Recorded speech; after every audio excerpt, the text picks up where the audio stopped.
Selamat malam pemirsa, senang sekali Headline Malam kembali hadir kali ini bersama saya, Rusmi Rahma. Sejumlah informasi penting akan kami hadirkan untuk Anda dan berikut di antaranya. PT Pelindo 4 dan Kajati Kaltim tanda tangani nota kesepakatan. BNN Samarinda amankan 1,5 kg ganja. Inilah PT Pelindo 4 Persero, perusahaan plat merah atau badan usaha milik negara yang beroperasi di 11 provinsi Indonesia Timur.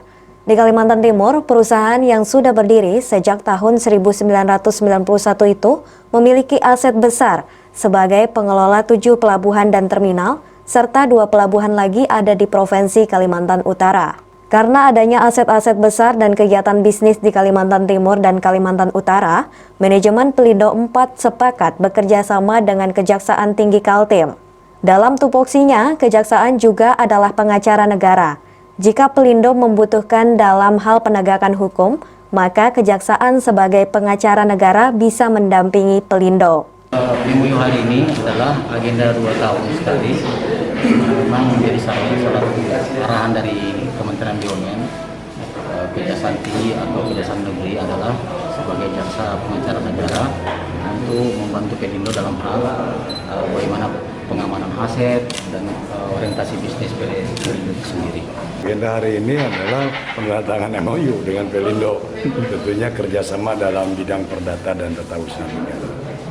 Kita sebagai jaksa pengacara negara siap melayani, membantu Pelindo dalam hal masalah-masalah apabila terjadi masalah-masalah hukum keperdataan dan tata usaha negara. Salah satu aset Pelindo 4 adalah anak perusahaannya PT Kaltim Karyangau Terminal. Perusahaan ini didirikan join dengan Pemprov Kaltim dan saat ini sedang ramai dalam sorotan Komisi 2 DPRD Kaltim. Tim Kaltim TV, Hardin melaporkan.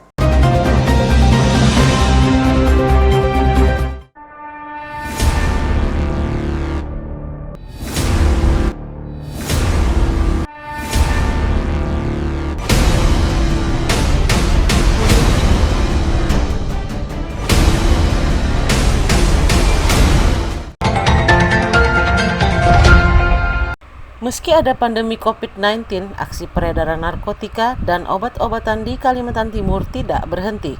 Setelah awal bulan Juni lalu, BNN Provinsi Kaltim berhasil menggulung pengiriman paket sabu dari Pekanbaru, Riau. Kini pengiriman paket ganja terbongkar lagi. PLT Kepala BNN Kota Samarinda, Halomoan Tampu Bolon, dalam konferensi pers mengatakan, paket dikirim dari Medan dengan tujuan 2 alamat berbeda. Alamat pertama sebanyak 502 gram dikirim ke alamat sebuah kedai kopi JJ di Jalan Kedondong. Sedangkan paket 1000 gram ganja dikirim ke alamat Heru, Jalan Jakarta, Blok AP, Lobakung, Sungai Kunjang. Rata-rata kalau di komunitas narkotika ganja, mereka itu merupakan satu kelompok, satu komunitas yang selalu berhubungan di kejahatan narkotika. Adalah kejahatan yang dinamis, selalu berubah pola, berubah cara, berubah modus. Pak pelaku ini mahasiswa atau ada yang merupakan masih mahasiswa, ada yang sudah karyawan PKK instansi pemerintah, ada swasta. Siapapun dia yang terlibat di dalam jaringan akan kita ungkap, akan kita proses. Kalau yang mahasiswa yang mana Pak? Inisial yang mana Pak? Inisial J. J itu Pak? Ya. Mahasiswa itu Pak ya? PKK Pak? PKK AR.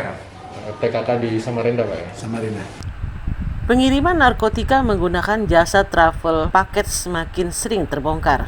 Sebelumnya, 2,25 kg sabu dan 1000 butir pil ekstasi juga berhasil ditangkap BNN Provinsi Kaltim ketika dijemput dari sebuah perusahaan jasa travel.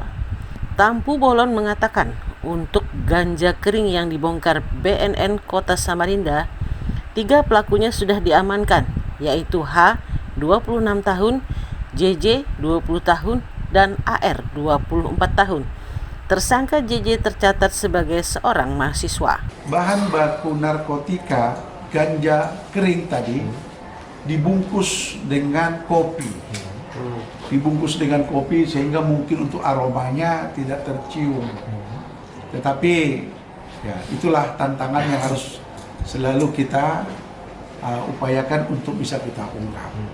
Dan bahkan ada juga yang dibungkus pakai ikan teri, pakai macam-macam yang mereka buat berbagai macam pola, yang mereka selalu melihat, mempelajari mana jalur, mana modus yang mereka gunakan.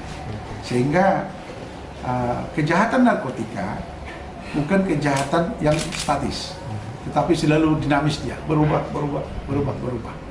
Dan ini juga semua bisa kita lakukan penindakan ya dengan kerjasama yang baik. Terima kasih kepada masyarakat Samarinda. Tim Kaltim TV, Hardin melaporkan.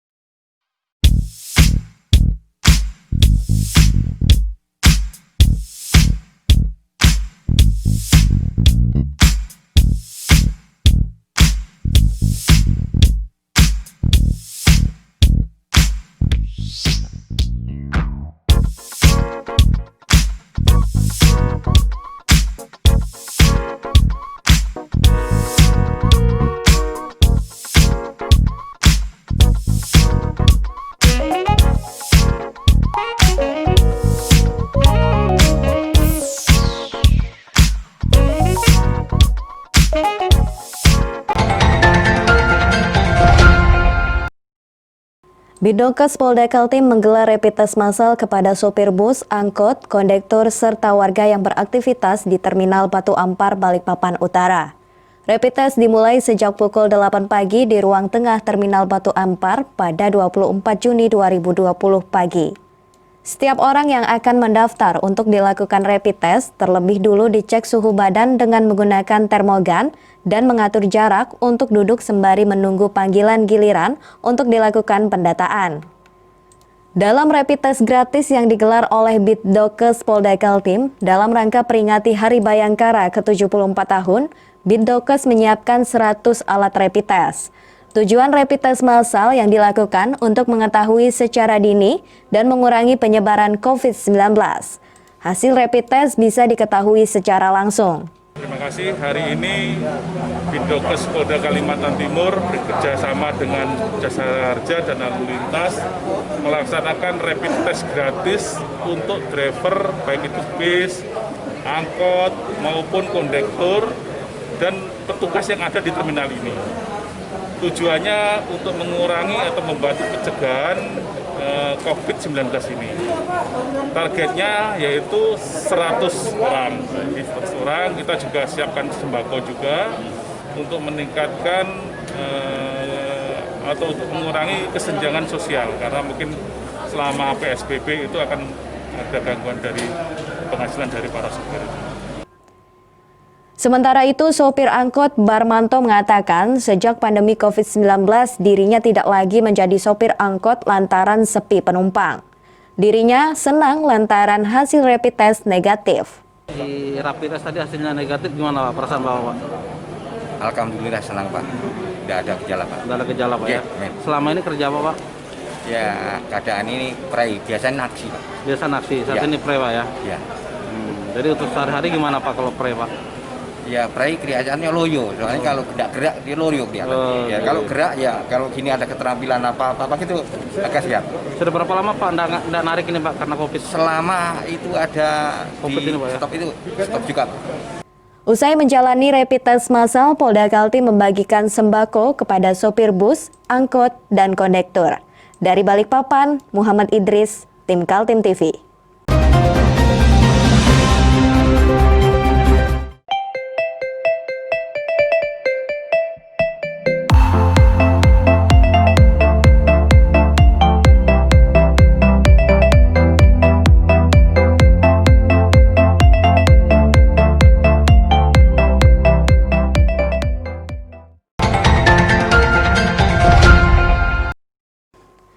Kanwil Direktorat Jenderal Bea Cukai Kalimantan Timur melakukan pemusnahan ratusan ribu batang rokok ilegal yang diamankan pada periode 2019 hingga April 2020. Pemusnahan dilakukan di kantor Bea Cukai pada Selasa 23 Juni 2020 siang. Pemusnahan rokok ilegal ini dengan cara dibakar di gentong yang sudah disiapkan. Barang hasil penindakan berupa rokok sebanyak 562.804 batang yang diperkirakan bernilai 244 miliar dengan kerugian negara mencapai Rp201.071.680. Kepala Bagian Penindakan dan Penyidikan Bea Cukai Kalimantan Timur, Jaini Rohman menyebut, rokok ilegal yang masuk ke Kalimantan Timur ini dari Pulau Jawa Timur dan Jawa Tengah. 2019 sampai 2020. Berapa banyak, Pak? Berapa banyaknya tadi udah ada di anunya, nanti kita bagi sekitar 500.000 batang. Nilai kerugian negaranya 201 juta sekian ya. Nanti hadiahnya, nilai barangnya kurang lebih agak ini sedikit. Ini di mana aja, Pak? Dari mana aja nih, Pak? Ini di wilayah Kalpaktim, itu masih di Kaltim. Sebetulnya kita meliputi sampai Kaltara, tapi yang di utara disisir oleh kantor vertikal kami, Tarakan dan Nunukan. Pak, ini rata-rata rokok ilegal ini dari luar Kalimantan Timur atau memang produksi lokal di sini, Pak? Kalau produksi lokal tentu tidak ada ya. Kebanyakan dari Jawa Timur, Jawa Tengah, sebagian besarnya. Penindakan yang dilakukan oleh Bea Cukai menunjukkan keseriusan untuk menekan peredaran rokok ilegal sekaligus memenuhi komitmen yang telah dicanangkan secara nasional dalam operasi gempur rokok ilegal. Dari Balikpapan, Muhammad Idris, tim Kaltim TV.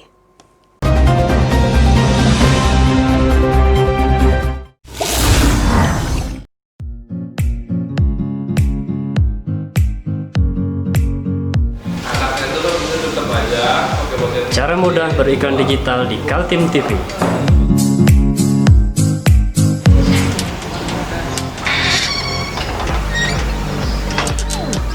Yang pertama, jadilah sahabat Kaltim TV.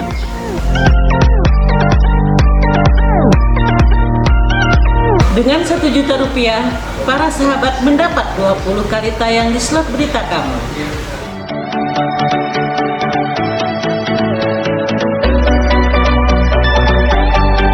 Dengan 20 detik dapat menjangkau 20.000 penonton. Anda beruntung karena mendapat kesempatan perdana dari kami. Ayo jadilah sahabat Kaltim TV.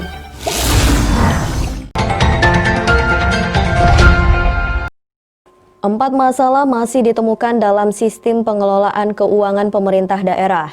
Menurut Kepala BPK Kaltim Dadek Nandemar, yang pertama adalah soal aset daerah yang belum tertib. Kemudian sistem validasi nilai piutang pajak bumi dan bangunan atau PBB, soal penyertaan modal di Perusda, dan keempat mengenai bantuan kepada instansi vertikal. Menyoroti soal Perusda, BPK menemukan pendirian Perusda di seluruh kabupaten dan kota sekaltim tidak memberikan manfaat kepada pendapatan daerah. Padahal modalnya bersumber dari APBD daerah itu. Perusda. Saya melihat Perusda di beberapa kabupaten kota itu dia sudah menghabiskan investasi bermiliar-miliar, tetapi dividen atau kembalian atas investasi itu hampir tidak ada. Nah, ini harusnya dievaluasi keberadaan Perusda tersebut. Untuk apa kita investasi kepada Perusda yang ujungnya malah tidak akan menambah atau memberikan manfaat kepada daerah? Ya lebih baik kita jadikanlah dia belanja daerah, misalkan untuk rakyat. Dia mengingatkan para kepala daerah untuk memperhatikan soal Perusda ini. Karena tujuan awal didirikan Perusda adalah untuk mendapatkan kontribusi dari usaha yang dilakukan kepada pendapatan daerah. Berapa sampai puluhan miliar itu yang saya lihat misalkan ada yang 85 miliar itu dari puluhan tahun sebelumnya. Nah, kemudian investasinya hampir tidak ada kembaliannya, dividennya. Nah, berarti 85 miliar semenjak tahun sekian. Mungkin tahun saya ini 2000-an, sekitar tahun 2000. Nah, kemudian saya melihat, wah ini investasinya tidak ada pernah kembali. Hampir tidak ada dividennya itu. Nah, 8 miliar yang hilang percuma. Coba kalau itu dimanfaatkan untuk yang lain. Jadi saya ingin nanti kepala daerah agar melihat ya kebijakan-kebijakannya terkait investasi, terutama untuk perusahaan daerah. Persoalan Prusda bukan hanya terjadi di kabupaten dan kota, tapi juga di Provinsi Kaltim. Para kepala daerah diharapkan melakukan pembenahan. Tim Kaltim TV, Hardin melaporkan.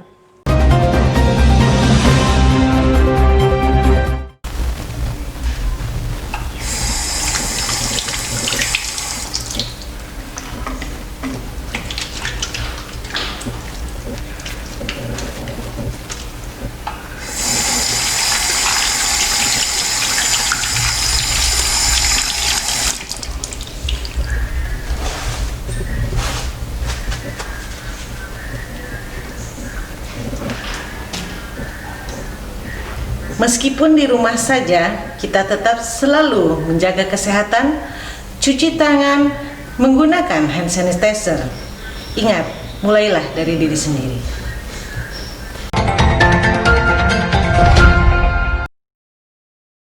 Narkoba jenis sabu-sabu seberat 1.156 gram dimusnahkan oleh Res Narkoba Polresta Balikpapan dengan disaksikan oleh Kejaksaan Negeri Balikpapan, kuasa hukum tersangka dan 3 orang tersangka pada Selasa 23 Juni 2020 pagi di ruang utama Polresta Balikpapan. 3 tersangka masing-masing yakni Andi Hairul Umam sebanyak 13 paket sabu dengan berat 60,5 gram, Aprilius Stefani 1 paket sabu seberat 1.002 gram dan Arif sebanyak 1 paket sabu dengan berat 94 gram. Ketiga tersangka ini diamankan sepanjang bulan April hingga Mei 2020. Pemusnahan dilakukan narkoba jenis sabu-sabu dengan cara memasukkan sabu ke dalam wadah yang berisi air dan diaduk hingga larut. Wakapolresta Balikpapan AKBP Sepril Sesa mengatakan, ketiga tersangka ini berbeda jaringan, hanya saja diketahui sabu berasal dari wilayah utara. Baik, untuk kegiatan pemusnahan barang bukti pada siang hari ini, adapun jumlah barang bukti yang dimusnahkan totalnya 1.156 gram dari 3 tersangka. Itu sudah disisihkan, Pak? Sudah disisihkan semua, ya, masing-masing LP sudah disisihkan. Kemudian pada hari ini kita juga dalam pelaksanaannya kita hadir dari pengadilan, kejaksaan dan PH dari masing-masing tersangka serta disaksikan oleh para tersangka sendiri. Mas, kan pemusnahan Mas, nyesel nggak Mas? Silakan Mas. Biasa. Biasa aja ya? Dari mana sih Mas sabunya Mas dapat? Dari orang ya? Yang tadi kenal. Memang mau dijual lagi ya? Jual apa kurir aja? Usai dimusnahkan, larutan air berisi sabu dimasukkan ke dalam toilet sehingga larut dan tidak bisa digunakan. Dari Balikpapan, Muhammad Idris, Tim Kaltim TV.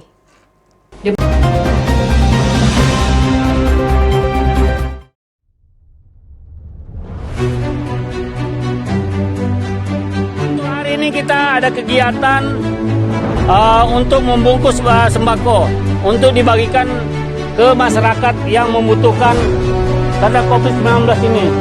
Semoga kita sukses semua. Harus kerjasama yang bagus. Pancasila! Pancasila! Pancasila!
Masih belum jelasnya kapan dimulai lagi proses belajar mengajar di bangku sekolah dan kuliah, mendapat tanggapan dari anggota DPD Dewan Perwakilan Daerah Republik Indonesia dari Kaltim, Aji Mirni Mawarni.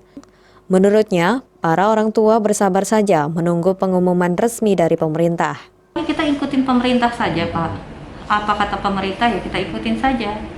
Gitu. Artinya mereka punya kajian, kita nggak mungkin lah. Kalau pemerintah suruh masuk sekolah, anak kita tetap di rumah juga nggak mungkin gitu. Atau di sisi lain, pemerintah liburkan sampai bulan Januari, kemungkinan dia sampai Desember ini. Terus kita mau memaksakan anak kita ke sekolah juga nggak mungkin. Jadi ikutin aja apapun keputusan pemerintah, saya berharap masyarakat mengikuti. Seperti itu. Di beberapa daerah muncul usulan menyangkut pendidikan. Daerah-daerah ingin adanya kebijakan baru yang membebaskan daerah menentukan sendiri kapan bisa mulai masuk sekolah. Alasan perlunya kebijakan seperti itu karena kondisi penularan COVID-19 berbeda antara daerah satu dengan lainnya. Selama ini pemerintah pusat menggunakan parameter kondisi Jakarta, di mana jumlah pasien positif COVID-19 cukup besar. Padahal Jakarta berbeda dengan Kaltim. Bahkan di Kaltim sendiri, antara Balikpapan, Samarinda berbeda dengan di Mahakam Ulu. Menurut Aji Mirni Mawarni, saat ini yang diperlukan adalah kedisiplinan warga agar penularan virus corona tidak meluas. Sedangkan urusan mengenai kapan dimulai lagi masuk sekolah di kelas, ikuti anjuran pemerintah. Saya berharap semoga kita sama-sama berdoa untuk wabah pandemi ini bisa cepat berakhir, dan dengan menjaga bersama-sama kita menjaga diri kita, melakukan social distancing, physical distancing, selalu menggunakan masker ketika keluar rumah, kemudian menjaga kesehatan diri kita agar kita kuat dari tertularnya virus COVID-19 ini. Dan saya berharap masyarakat benar-benar mengikuti anjuran pemerintah. Jika tidak penting, tidak usah keluar rumah. Itu saja. Tim Kaltim TV, Hardin melaporkan. Masih bersama saya, Rosmi Rahma. Pemirsa, kembali kami sampaikan dua berita utama Kaltim hari ini. Mahasiswa lakukan demonstrasi di depan kantor DPRD Kaltim. Kasus Kajati sebelumnya masih berjalan di masa Kajati baru.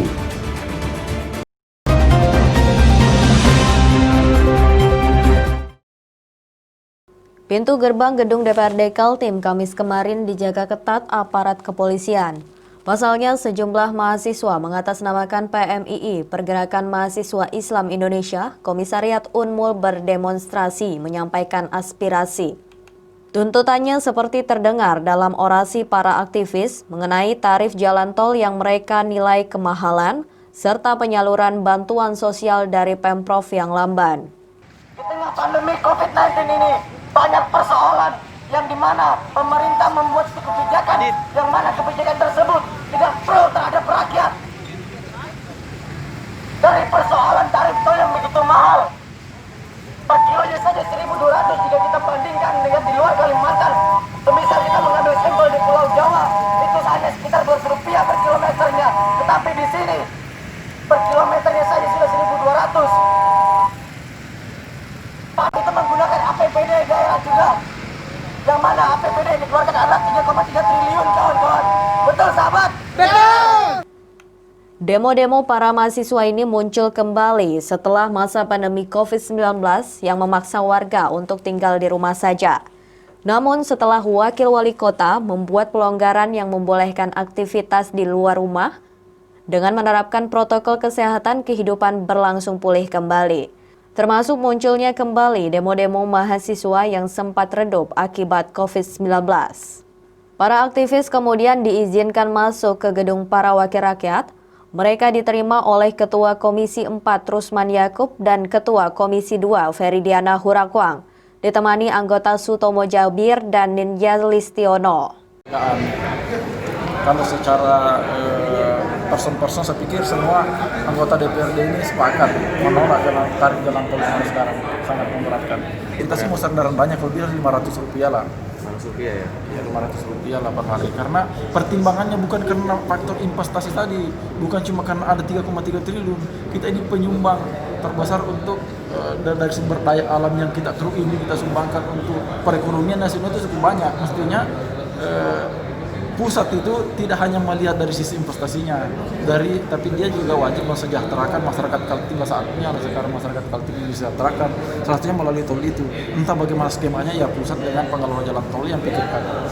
Tentang bantuan Pemprov yang dinilai lamban, menurut anggota DPRD Kaltim dari fraksi Golkar Nindya Listiono, diakui cukup lamban. Bahkan hasil monitoring dia, penyaluran pada sepekan lalu baru sekitar 20% dari dana refocusing sebesar 500 miliar rupiah. Dan memang penyerapannya sangat minim. Terakhir kurang lebih beberapa waktu yang lalu hanya sekitar dari 500 miliar itu hanya terserap 20% nggak sampai. Mungkin hari ini on progress Pak ya, on progress karena memang pengadaan peralatan APD, PCR, kemudian reagen ya ada alatnya tapi tidak ada bahannya juga tidak bisa dipakai. Sehingga kemarin alhamdulillah kita sudah monitoring itu sampai dengan PCR-nya hadir, kemudian ada namanya reagen. Sebelumnya demo mahasiswa juga dilakukan kelompok mahasiswa lain di kantor Kejaksaan Tinggi Kaltim.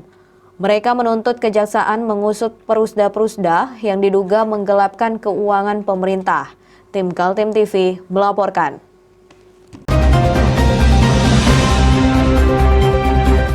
Dua kasus besar masing-masing dugaan korupsi pada pengadaan lahan sirkuit di Kutai Timur dan kasus mafia tambang batubara masih diingat publik di Kalimantan Timur. Sebab baru saja dirilis oleh Kepala Kejaksaan Tinggi Kaltim Hoirul Amir pada 22 Mei 2020 melalui konferensi pers. Namun satu pekan kemudian, tepatnya pada 28 Mei, Hoirul Amir dimutasi. Dalam kasus lahan untuk membangun sirkuit, sudah ada tersangka Dr. Randes AA, mantan kepala dinas. Dugaan korupsi terjadi lantaran tanah yang dibebaskan dengan ganti rugi adalah berstatus tanah negara. Sedangkan dalam kasus illegal mining di kawasan Samboja, Kejaksaan Tinggi telah menetapkan seorang pengusaha si Fijar sebagai tersangka. Namun sejauh ini tidak ada informasi detail apakah tersangka HH ditahan atau tidak. Telah menetapkan tersangka kasus pembebasan lahan sirkuit di Batu Putih seperti ini, Pak. Bagaimana sekarang progresnya ke depan, Pak? Dan setelah menetapkan tersangka itu, apakah yang dilakukan Pindati Kaltim setelah ini, Pak? Sedang melengkapi alat bukti ya. Alat bukti sudah didapat, cuman dilengkapi. Kemarin kami sudah ekspos, tetap berjalan. Terus yang tersangka itu apakah sudah ditahan juga, Pak? Belum. Terus yang untuk yang pembebasan lahan yang bumi perkemahan diikutin, Pak? Bumi perkemahan diikutin bagaimana? Apakah sudah ada tersangka? Perkemahan diikutin belum. Kemarin kita terhambat itu karena COVID aja, ya. Bukan berarti berhenti kita lalai, tapi memang karena COVID, orang dipanggil juga takut COVID, jadi sementara kita ditunda dulu, tapi sekarang berjalan lagi. Ya. Kasus-kasus tambang batubara yang merugikan negara beberapa kali diungkap para penegak hukum. Bahkan Ketua KPK era Agus Raharjo sudah menganalisa adanya kerugian negara hingga 46 triliun rupiah. Tim Kaltim TV, Hardin melaporkan. Berita tadi sekaligus menutup perjumpaan kita kali ini. Akhirnya saya dan seluruh kerabat kerja yang bertugas mengucapkan terima kasih atas perhatian Anda. Selamat malam, sampai jumpa.